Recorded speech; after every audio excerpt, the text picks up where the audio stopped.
Parole de Dieu quotidienne.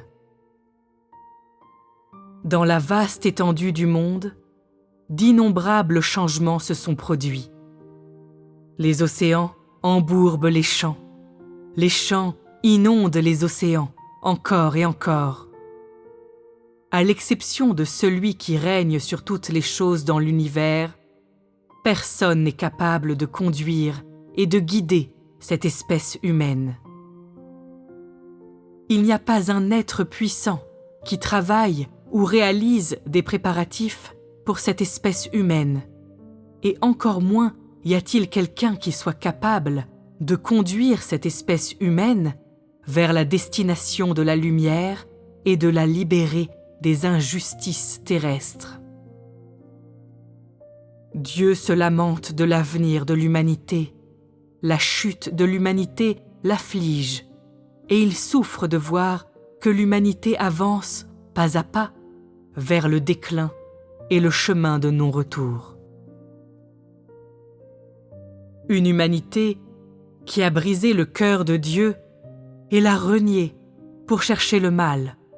Quelqu'un n'a-t-il jamais pensé à la direction vers laquelle une telle humanité s'oriente ? C'est précisément pour cette raison que personne ne sent la colère de Dieu, que personne ne cherche un moyen de plaire à Dieu, ni n'essaie de se rapprocher de Dieu, et de plus, personne ne cherche à comprendre le chagrin et la douleur de Dieu. Même après avoir entendu la voix de Dieu, l'homme continue son propre chemin, persiste à s'éloigner de Dieu, évitant la grâce et les soins de Dieu et ignorant sa vérité, préférant se vendre à Satan, l'ennemi de Dieu. Et qui n'a jamais réfléchi, si l'homme persistait dans son entêtement, à la manière dont Dieu agira envers cette humanité qui l'a renvoyée sans aucune considération? Personne ne sait que les rappels et les exhortations répétées de Dieu viennent du fait qu'il tient dans ses mains une calamité sans précédent qu'il a préparée, une calamité qui sera insupportable pour la chair et l'âme de l'homme. Cette calamité n'est pas seulement un châtiment de la chair, mais aussi de l'âme. Tu dois savoir ceci. Quand le plan de Dieu échoue, et quand ses rappels et ses exhortations ne suscitent aucune réponse, quel type de colère va-t-il libérer ?